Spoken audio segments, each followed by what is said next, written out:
कल आप लोग पढ़ चुके थे कि संविधान सभा का गठन किस प्रकार से हुआ था। आज आप लोग उसी में एक कुछ अन्य बात को आपको उसमें जोड़ना होगा। तो सबसे पहले आप उसी में लिख लीजिए कि 22 जुलाई 1947 में राष्ट्र ध्वज को संविधान सभा द्वारा अपनाया गया था, इसको लिखिए।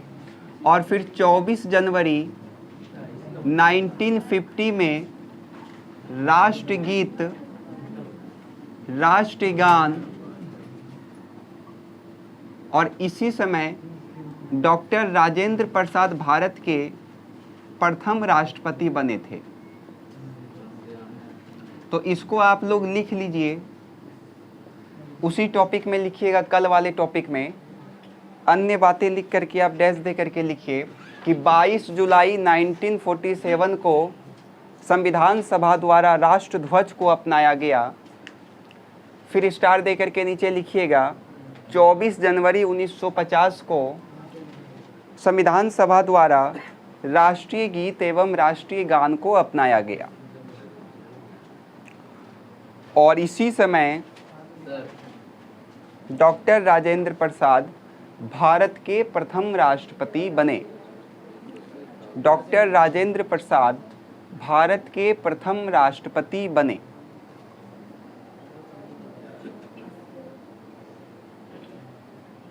हो गया सर? फिर से बोलिए। 22 जुलाई 1947 में डैश दे करके लिखिए कि भारतीय संविधान सभा द्वारा राष्ट्र ध्वज को अपनाया गया। फिर 24 जनवरी 1950 में डैश दे करके लिखिए भारतीय संविधान द्वारा राष्ट्रीय गीत और राष्ट्रीय गान को अपनाया गया। हो गया। और फिर लिख लीजिएगा कि इसी दिन डॉक्टर राजेंद्र प्रसाद भारत के प्रथम राष्ट्रपति बने। सब चीज़ तो लिखा हुआ है, केवल डैश दे करके आपको लिखना है। चलिए अब अगला लिखिए।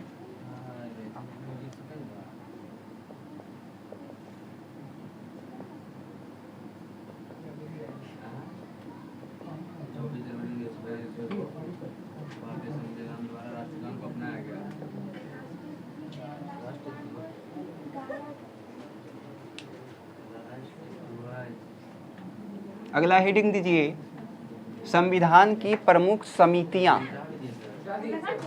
संविधान की प्रमुख समितियां लिख करके डैश दीजिए। संविधान की प्रमुख समितियां लिख करके डैश दीजिए। प्रमुख क्या बोले सर? बोर्ड पे लिखा हुआ है।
नहीं, इसके बीच में आप एक लाइन लिख लीजिए। देखिए, संविधान का समितियां मेन यहीं पे है, तो इसी को ध्यान से समझिएगा। तो मुख्य रूप से संविधान में 8 समिति था, इसको याद रखिएगा। मुख्य रूप से संविधान में कितना समिति था? 8। बड़ा बड़ा जो समिति था वो 8 था। इसके अलावा कई सारा छोटा छोटा समिति था। तो आपको केवल इसी 8 समिति के बारे में पढ़ना है जहाँ से क्वेश्चन पूछा जाता है। तो सबसे पहला समिति जो आपको याद रखना है, वो आपको नाम याद रखना है संघ शक्ति समिति। ठीक है, संघ शक्ति समिति का जो अध्यक्ष था वो थे पंडित जवाहरलाल नेहरू। समझ जाइएगा कि जवाहरलाल नेहरू है। उसके बाद संघीय संविधान समिति का भी अध्यक्ष यही थे। एग्जाम में पूछता है, इसलिए इसको ध्यान से समझिएगा। उसके बाद राज्यों के लिए जो समिति था, मतलब राज्य के साथ जो समझौता करता, उसका भी अध्यक्ष यही था। ठीक। उसके बाद प्रांतीय संविधान समिति और अल्पसंख्यक के लिए कल्याण, मौलिक अधिकार और बहिष्कृत क्षेत्र के लिए जो समिति बनाया गया था संविधान सभा के द्वारा, इन दोनों का अध्यक्ष सरदार पटेल थे। सरदार पटेल समझ रहे ना, सरदार वल्लभ भाई पटेल। और प्रारूप समिति का अध्यक्ष सबको पता है, कौन थे? भीमराव अंबेडकर, यानी कि डॉक्टर भीमराव अंबेडकर। बात समझ में आया? उसके बाद कितना हो गया? 1 2 3 4 5 6, 2 गो और बचा। तो एक था निर्माण समिति और एक समिति था जो देखरेख उसका करता, संचालक समिति। तो इन दोनों का अध्यक्ष कौन था? तो डॉक्टर राजेंद्र प्रसाद। बात समझ में आया? कैसे लिखिएगा? सबसे पहले तो सबसे पहले लिखिएगा, भारतीय संविधान में मुख्य रूप से बड़ी बड़ी 8 समितियां थी और इसके अतिरिक्त अन्य समितियां थी। कुछ प्रमुख समिति के नाम इस प्रकार हैं। आपको पहले लिखना है संघ समिति, संघ शक्ति समिति जवाहरलाल नेहरू, संघीय संविधान समिति जवाहरलाल नेहरू, राज्यों के लिए समिति जवाहरलाल नेहरू, उसके बाद प्रांतीय संविधान समिति सरदार पटेल, अल्पसंख्यक के लिए, मौलिक अधिकार के लिए, बहिष्कृत क्षेत्र के लिए जो समिति बना था उसका भी अध्यक्ष कौन था? सरदार पटेल था। उसके बाद प्रारूप समिति डॉक्टर भीमराव अंबेडकर, निर्माण समिति और जो संचालक समिति था उसका डॉक्टर राजेंद्र प्रसाद। बात समझ में आया? तो सिंपल इसको लिख लीजिए। पहले आप टॉपिक लिखिए कि संविधान सभा में मुख्य रूप से 8 समितियां थी। मुख्य रूप से 8 समितियां थी। मुख्य रूप से 8 समितियां थी एवं कई अन्य समितियां थी। एवं कई अन्य समितियां थी। लिख लीजिए इसको। इतना लिखेंगे सर, अन्य समितियां। हाँ, एवं अन्य समितियां थी। बाकी सारा उसको लिखिए फटाफट।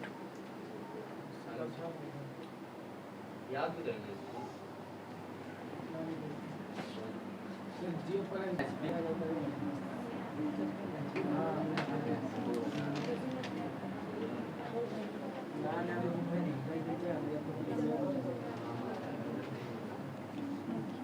चलिए, प्रारूप समिति लिख करके डैश दीजिए। प्रारूप समिति लिख करके डैश दीजिए। और प्रारूप समिति में लिख लीजिए, यह सबसे, प्रारूप समिति में डैश दे करके लिखिए, यह सबसे महत्वपूर्ण समिति था। यह सबसे महत्वपूर्ण समिति था जिसके अध्यक्ष डॉक्टर भीमराव अंबेडकर थे। यह सबसे, प्रारूप समिति लिख करके डैश दीजिए। प्रारूप समिति लिख करके डैश दीजिए और उसमें लिखिए, यह सबसे महत्वपूर्ण समिति था, डॉक्टर भीमराव अंबेडकर इसके अध्यक्ष थे।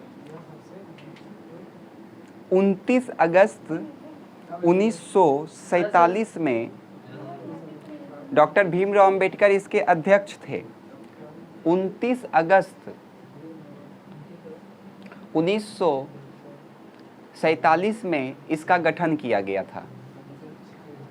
इसका गठन किया गया था 29 अगस्त 1947 में इसका गठन किया गया था। स्टार दे करके लिखिए। हो गया? अगला स्टार दे करके लिखिए, BN राय। अगला स्टार दे करके लिखिए, BN राय। BN राय सर। हाँ, BN राय BN राय संविधान सभा के संवैधानिक सलाहकार थे। BN राय संविधान सभा के संवैधानिक सलाहकार, मतलब कानूनी सलाहकार थे। BN राय संविधान सभा के संवैधानिक सलाहकार थे। एक और स्टार देकर के लिख लीजिए। स्टार देख लिखेंगे सर। संविधान सभा में कुल 15 महिलाएं थी।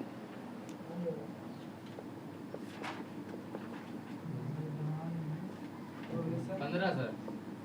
स्टार में एक बार फिर से रिपीट कीजिएगा भैया। प्लीज थोड़ा पूछा लेते हैं मेरा कौन गया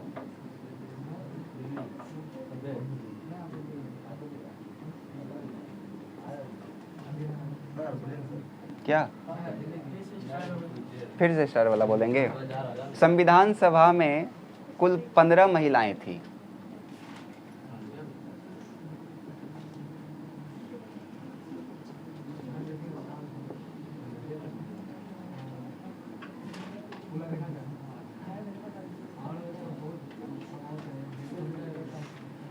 हो गया? अब देखिए, हम लोगों का संविधान सभा खत्म हो गया, लेकिन अब संविधान सभा जब संविधान बना तो उसके रिलेटेड बहुत सारा आलोचना भी उसका हुआ। तो उस आलोचना में क्या क्या हुआ था उसी को आपको ध्यान से समझना है।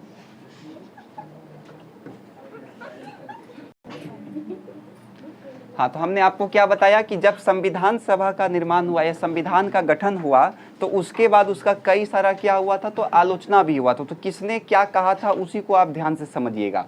डॉक्टर राजेंद्र प्रसाद कहते हैं कि संविधान जो है एक मशीन के तरह है। मशीन समझ में आ रहा है ना? संविधान एक मशीन के तरह निर्जीव चीज है जिसमें लोग जो है वो क्या करता है, प्राण को फूंकता है। ये किसने कहा है? तो डॉक्टर राजेंद्र प्रसाद। और लोग उसको क्या करता है, नियंत्रित करता है। इसलिए देश में कुछ ऐसा ईमानदार नेता का बहुत क्या है, जरूरी है, तभी हम संविधान को क्या कर सकते हैं, अच्छे से पालन करवा सकते हैं। समझ में आया? क्या बोले?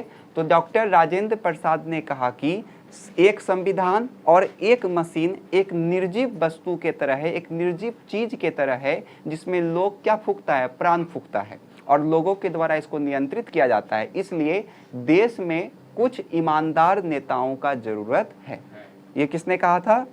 तो डॉक्टर राजेंद्र प्रसाद। उसी तरह से एक आते हैं लॉर्ड विस्काउंट। तो ये कहते हैं कि जो संविधान सभा है वो और कुछ नहीं, बस हिंदुओं का निकाय है। इन्होंने कहा कि संविधान सभा क्या, हिंदुओं का निकाय है, मतलब केवल हिंदू का है। और इसने कहा कि संविधान सभा क्या, एक मशीन के तरह निर्जीव प्राणी, और देश के क्या चाहिए, कुछ ईमानदार नेता का जरूरत है ताकि ये संविधान को क्या कर सके, अच्छे से चला सके।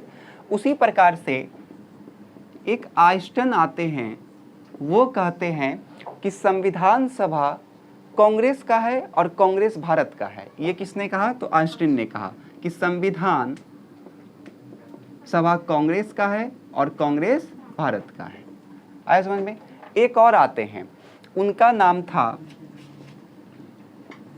आइवर जेनिंस। तो ये कहते हैं कि संविधान सभा में अल्पसंख्यकों के लिए महत्व को कम दिया गया है। संविधान सभा में अल्पसंख्यकों के महत्व को क्या दिया गया है, कम दिया गया है। आया समझ में? अब हम लोगों का ये वाला चैप्टर खत्म होता है। तो इसमें किसी को यहाँ तक में कोई दिक्कत है?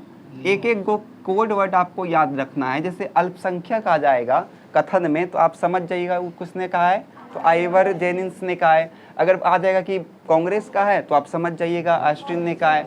हिंदू निकाय समझ जाइएगा विस्काउंट ने कहा है। मशीन आ जाएगा तो आप समझ जाइएगा। आया समझ में? अब यहाँ पे आपका चैप्टर हो जाता है द एंड। इसके बाद हम लोग संविधान, अब हम लोग का बन के तैयार हो गया है। अब इसके बाद हम लोग संविधान का विशेषताओं को पढ़ेंगे। बात समझ में आया? चलिए फटाफट इसको लिख लीजिए। आलोचना तक के लिखेंगे सर। आलोचना में पहले आप डॉक्टर राजेंद्र प्रसाद लिखिए और डैश दे करके लिखिए। इन्होंने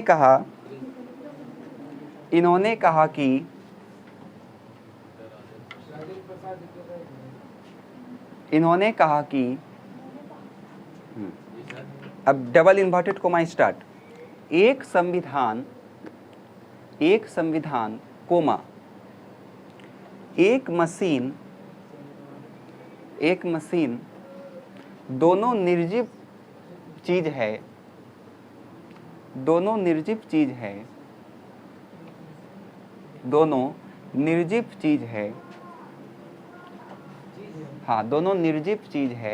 जिसमें लोगों के द्वारा प्राण फूंका जाता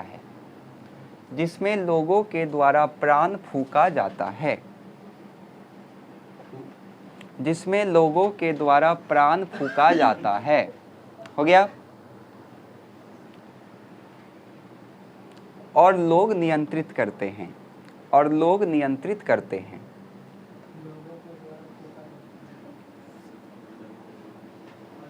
हो गया सर एक दूसरा लिखें अभी और लिखाना है। हो गया? हाँ तो चलिए रहा है। इसलिए देश में कुछ ईमानदार नेताओं का आवश्यकता है।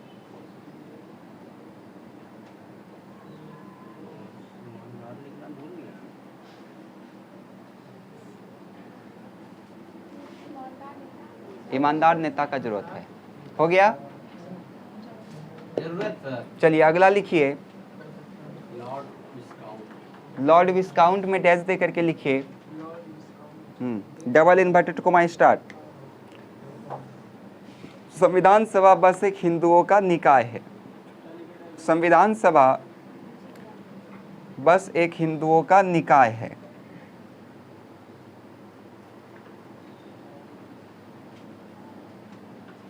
निकाह बोले सर?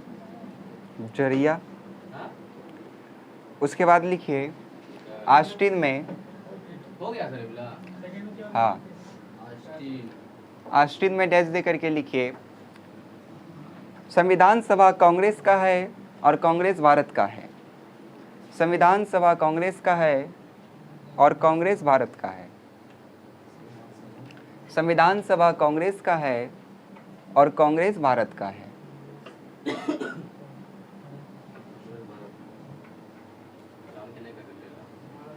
उसके बाद लिखिए आइवर जेनिन्स।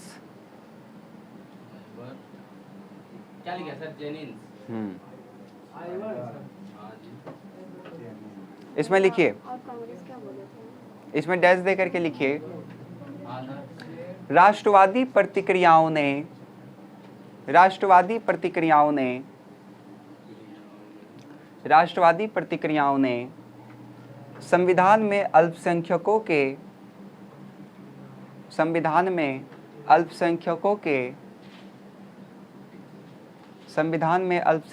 के महत्व को कम किया है, कम महत्व दिया है। अल्पसंख्यकों के महत्व को कम महत्व दिया है। हो गया?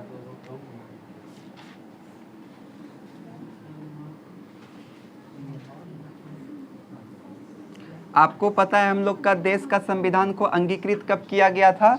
26 नवंबर 1949। तो जो मूल संविधान बन के तैयार हुआ था तो उसमें कुल 395 अनुच्छेद था, 8 अनुसूची था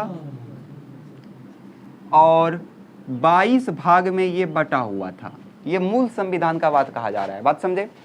26 नवंबर 1949 में जब संविधान को अंगीकृत किया गया तो इसमें 395 अनुच्छेद, 8 अनुसूची और 22 भाग था। और वर्तमान समय में ये 395 से बढ़ करके हो गया है 470 अनुच्छेद, 12 से बढ़ करके हो गया, 8 से बढ़ करके हो गया है 12 और 22 से बढ़ के हो गया है 25। अलग अलग संशोधन के द्वारा इसको जोड़ा गया था। और पूरा का पूरा संविधान में आपको इसी को पढ़ना होता है, तब हम लोग का भारत का राज्य व्यवस्था खत्म होगा। किस अनुच्छेद में किसके बारे में चर्चा है, किस अनुसूची में क्या दिया गया है, इसी को आप लोगों को पूरा पढ़ना है। और ये पूरा आपको माइंड में याद रखना पड़ेगा। और ये याद तभी रहेगा जब आप एक दिन का पढ़ा हुआ को कम से कम 6 से 7 बार पढ़ करके 3 बार उसको लिखिएगा। नहीं लिखिएगा तो कभी याद नहीं होगा, ये बात याद रहे। और पॉलिटिकल साइंस ही एक ऐसा सब्जेक्ट है जिसमें नंबर आदमी आराम से उठा सकता है। डायरेक्ट क्वेश्चन इसमें पूछा जाता है। जैसे अभी आप क्वेश्चन अभी मिलेगा आप लोगों को तो उसमें आप लोग को पता चल जाएगा। बात समझ में आया? और ये बात तो पता नहीं कि संविधान दिवस भी 26 नवंबर को ही मनाया जाता है। और भारत का संविधान का जनक किसको कहा जाता है? भीमराव अंबेडकर। इस समय किसी को कोई दिक्कत नहीं है तो स्टार दे करके लिख लीजिए, आप समझ जाइएगा ना। चलिए